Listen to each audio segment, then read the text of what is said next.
Kun sagantaa BBC afaan Oromooti. Nu waliin tura.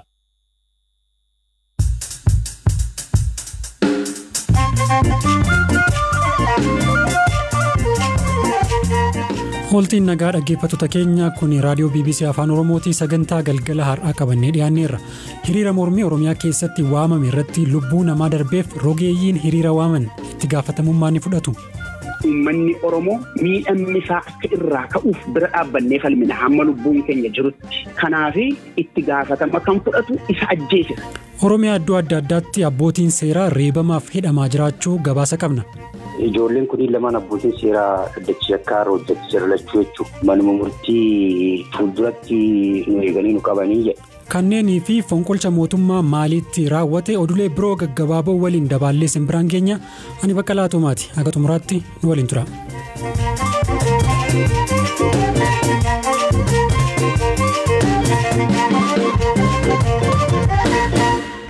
Gabaasa gara alaatti arganneen wayita eegallu loltoonni Maalii erga pirezidantii biyyattii Bobakar Keetaa humnaan aangoorraa buqqisanii booda mootummaa ce'umsaa hundeessuun gara filannootti deemuuf ni hojjannaa jedhani. Loltoonni kunneen erga pirezidantichi aangoo gadi dhiisuu isaa labsaniis gammachuu isaanii akkaan ibsachaa turan. Duraa duubni fonqolcha kanaa maal fakkaata eenyufaatu duuba jira? Elias Mulgeetaa gabaasa qaba. De la chaleur de son affection, vous dire ma décision. Aangoorra na tursiisuuf dhiigni nama kamiyyuu akka dhangala'uun barbaadu. Jecha kana kan dubbatan dirqamanii aangoo kan gadhiisan pireezidaantii Maalii Ibraahim Bubakar Keetaati. Taateen kun akkasiin jalqabe.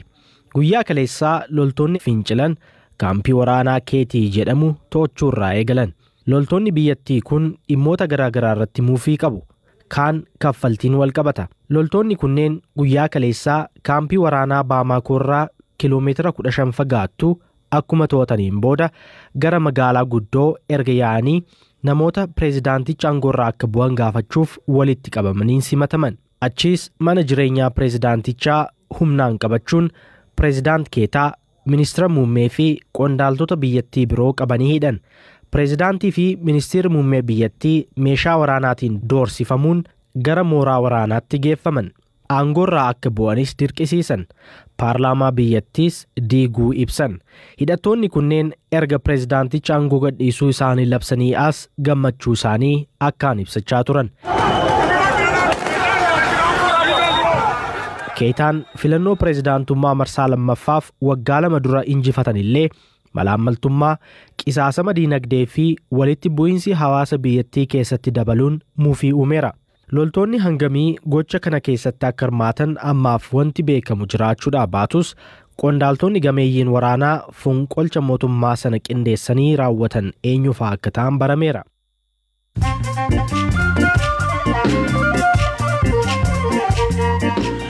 Osoo gabaasaalee hafanitti hin ce'in oduulee gaggabaaboon gurra simbuusa. Itoophiyaatti sa'aatii 24 keessatti namoonni haaraa 1336 COVID-19 qabamuun 28 ammoo lubbuu dhaban. Guyyuma kanatti namoonni 370 kan dandamatan yogguu ta'u lakkoofsi waliigala namoota vaayirasichaan qabamanii 34,000 ol darbeera. Dhaabbati oomisha qoricha Chaayinaa Sinopharm jedhamu talaalliin COVID-19 haga xumura bara faranjootaa kanaatti ni qaqqaba jedhamee eegamaa jedhe. Aangawoonni kaampaanichaa talaalliin kun muddee dhufurraa eegalee gabaarra ni oolaa jedhan. Ministeerri fayyaa Naamiibiyaa namoonni COVID-19 irraa fayyuuf jecha dhoqqee arbaa fayyadamuu akka dhaaban akeekkachiise. Ogeessonni fayyaa aadaa tokko tokko dhoqqee arbaa aarsanii ulachuun utaaloo mataa bobuuf funuuna namarraa fayyisa jedhanis wallaansi kun seeraan karaa saayinsiin hin qoratamne. Dureen waldaa kaatolikii Paapaas Firaansis talaalliin koronaa vaayirasii yoo argame namoonni hiyyeeyyiin illee argachuu qabu jedhan. Talaalliin COVID-19 argame biyyoota dureeyyiif qofa dursa kennama yoo ta'e baay'ee nama aarsa jedhaniiru oduuleen gaggabaaboo isaan kanneen.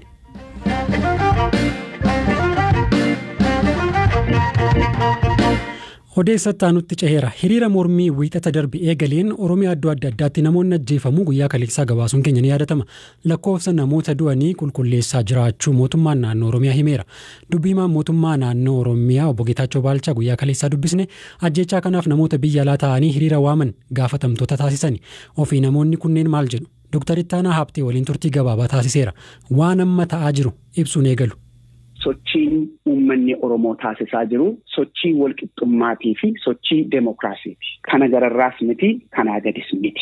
Wanta uummatichi irra deddeebi'ee himatu mirga abbaa biyyummaa waan jedhamu jalatti wal ga'a. Wanti kaleessa ta'aa oole har'as kan ta'aa jiru gaaffii karaa nagaatiin dhiyeeffachuu ture. Kanaaf hiriira nagaatu adeemsifame akkuma isin dhageessan namoota nagaa hiriira ba'an irratti humnoonni hidhatanii rasaasaa dhukaasanii kan ajjeesanii jechuudha. Isa gama kan biraadhaani. Ilaamii asirratti kana gaafa gaafannu kaleessa aangawoonni mootummaa deebiin nu kennan akka heeraaf seera biyyattiitti namni karaa nagaa hiriira ba'ee gaaffii gaafachuu barbaadu jalqaba qaama mootummaa gaafa akkanaa iddoo akkanaatti sa'aatii ammanaa haga ammanaatti dhimma kanarratti hiriira nan baha jedhee beeksisuu qaba kan jedhu seera keessa jira. Amma garuu sana malee abbuma argetu cal jedhee hiriira ba'aa kuni seeraan aladha kun akka hin taane seera kabachiisu dirqama qabnaa jedhu. Hiriirri nagaa kun eenyudha kan ba'e qaama mootummaa gaafatanii gaafatameera iddoo akkanaatti baana jedhamee himameera. Waa'ee gaaffiitiif yoo ta'e sirni amma jiru kuni gaaffii nagaa balbala isaa hunduma isaa cufee fixeera. Hooggantoota hundumaa fuudhee hidhaatti gasheera sababatti barbaade. Kanaaf uummanni karaa danda'uunitu hiriira wal waamaa, uggura karaas immoo karaa danda'uun wal waamaa jechuudha. Eenyutu waamee isa jedhuufi kan waame qeerroodha. Hooggansi qeerroo biyya keessa jira. Kan deebii kennes uummata Oromooti. Warra ala ta'anitu maqaa qeerrootiin hiriira waamaa jedhanii gara keessanitti inumaa itti gaafatamummaan isaan bira jira. Uummanni yoo bahe akka du'u osoo beekanii uummata du'atti kan waamaa jiranii namoota biyya alaa jiran kanadha siniin jedhu.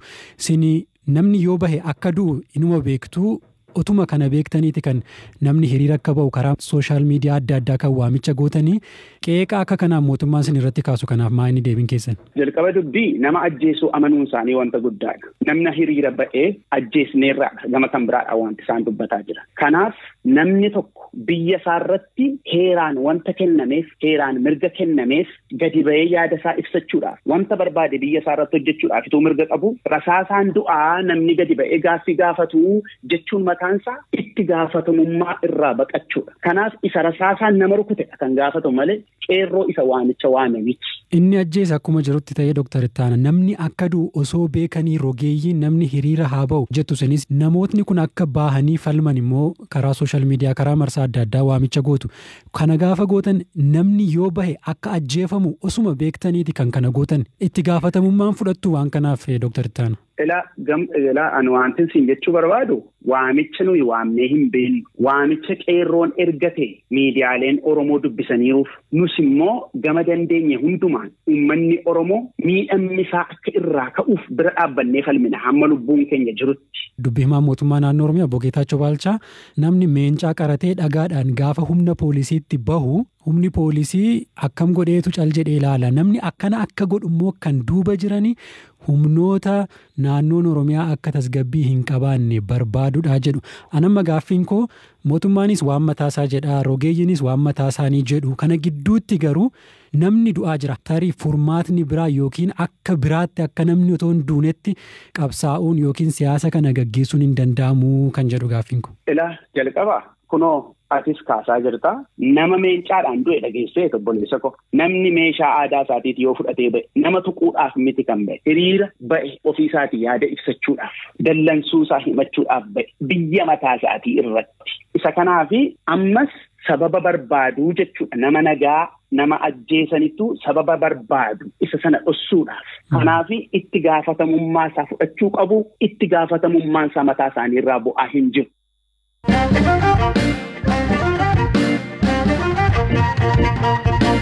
Gabaasarraaf qopheeffannee ka xumuraatti ce'eeraa Oromiyaa iddoo adda addaatti abbootiin seeraa mirga hidhamuu dhabuu osoo qabanii hidhaaf reebichi irratti raawwatamaa akka jiru ogeeyyiin seeraa BBC'tti himaniiru. Manni murtii waliigalaa Oromiyaa rakkoon kun akka jiru amanee akka furamuuf hojjetaan jira jedha. Godina Shawaa Bahaa aanaa Adaamii Tulluutti abbootiin seeraa mana murtii aanichaan lama to'annoo jala akka jiran abokaatoon isaanii obbo Abdul Jabbaar Huseen BBC'tti himaniiru. Ammayyuu taanaa ture kan dubbise. Nuurii Abiyyoo fi Ahmad Said jedhamu adoolessa gaaf torbaa jedhamanii sana dura garuu maal jedhan si fakkaate walgahii gaafa jahaa taasifameedhaan walga'iin kun abbootii alangaa poolisii qorattoota yakkaataan baay'ee dhadhanii bulchiinsaaf nageenya aanaa Adaamii Tulluu mana murtii keessaa nam tokko isaan keessaa Ahmadillee hirmaatee jira. Marii waliinii kana taasifnee mariin kun maal irratti xiyyeeffata jedhu tokkoffaa yeroo beellamaa baay'ee manni murtii gaggabaabaa kennaa qorannoo irratti danqaa nuti ta'ee jira jedhanii akka malee mufii kaasanii jedhe. Mirga wabiitiin namoonni gadhiifamaa jiran jedhanii mufii kaasanii jedhan. Kan biraan mooraalii jecha namni shakkame tokko jecha bifa lamaan kenna tokko waajjira poolisii inni kun immoo mana murtiitti kan kennu jira. Namoonni tokko achitti waajjira poolisiitti amananii kan dhufantu jira. Mana murtii yoo dhufanii ni waakkatan waan ta'eef kunis qorannoo keenya irratti danqaa akka malee nurratti ta'ee jira jedhanii walgahii san irratti akka malee falmii hedduutu ture nurratti xiyyeeffatutu ture. Guyyaa guutuu hanga sa'a 12tti marii kana waliin goone ganama hojii idilee keenya irratti argamuuf nuti dhufnu manuma murtii fuulduratti nu eeganii nu qabanii jedhe. Gaafa dura qabamni isaanii reebicha akka malee nurratti raawwatameeru. Mana murtiitti dhiyaatanii poolisii maaliin shakkee jedhe? Poolisiin yaa'u ergama diinaa fudhatanii akkuma caaluun wareegameen namoota kakaastanii qabeenyaaf lubbuu namaa irra miidhaa akka geessan gootanii aanaa kana keessatti jedhan aanaa Adaamii Tulluu keessatti erga to'atamanii guyyaa 9 booda mana murtii dhiyaatan. Manni murtii olaanaa godina Shawaa Bahaa akkitti abbootiin seeraa kun qabaman seeraan alaa jechuun akka gadi lakkifaman wixata darbee ka ajaje ta'ullee abbootiin seeraa kun gadi lakkifamne. Godina Shawaa Lixaa aanaa Dirree Hincinneetti ammoo abbaan seeraa Tasfaayee Magarsaa jedhamu gaafa adoolessa 21 gabaa keessatti poolisiin reebamee guyyaa tokkoof erga hidhamee booda gadi lakkifamu qondaalli mana murtii aanichaa tokko BBC'tti himaniiru. Qondaalli mana murtichaa nageenya isaaniif sodaatanii maqaaf sagalee isaanii akka hin fayyadamne nu gaafatan kun abbaan seerichaa kareebamee hidhame namoota labsii COVID-19 to'achuuf bahe cabsuun hidhamaniif mirga wabii eegde jedhamee akka ta'e nutti himaniiru. Dhimma hidhamuu fi reebamuu abbootii seeraa kan irratti dubbi himaa mana murtii waliigalaa Oromiyaa kataan obbo Gonfaa Atoomaa bilbilaan dubbiseen ture. Abbootiin seeraa beekumsa keessatti hirmaannaa godhaniiru sababa jedhuun keessumattuu naannoo Arsii Lixaa Baalee iddoo adda addaatti akka rakkoon adda addaa uumamaa ture hooggansi keenya kuma qabu. Abbootiin seeraa akkaataa kanaan to'ataman keessaa immoo abbootiin seeraa lama mana murtii aanaa Adaamii Tulluu abbootiin seeraa lama keessatti argamu. Dhimma kana adeemsuma seeratti ilaalamaa kan turedha. Abbaan seeraa kamuu akkuma nama kamittuu yakka raawwachuu danda'a garuu yakka gaafa raawwatu akkaataatti to'atamu qaba. Yakka harkaaf harkatti yoo raawwatu yoo qabame malee to'atamuu hin danda'u kan jiru lafichi ifatti simee kan jiru.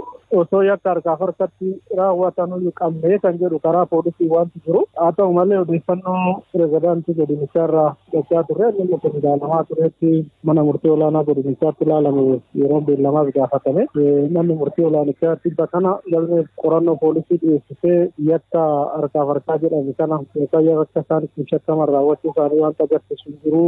Kanaaf haalli isaan ittiin to'atamanis seera qabeessa miti kan jedhu akka gad lakkifaman ajaja kennee ture tibba kana.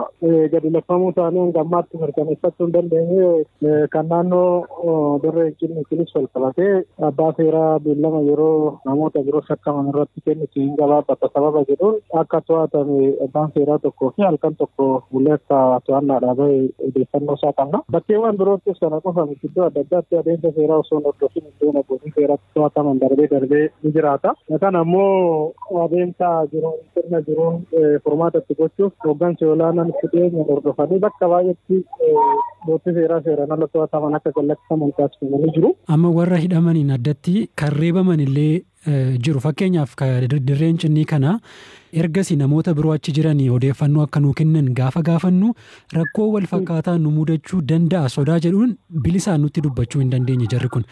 Abbootiin murtii bilisummaa akkasii hin qaban yoo ta'e akkam godhaniiti kan isaanii murtii haqaa kennuu danda'an?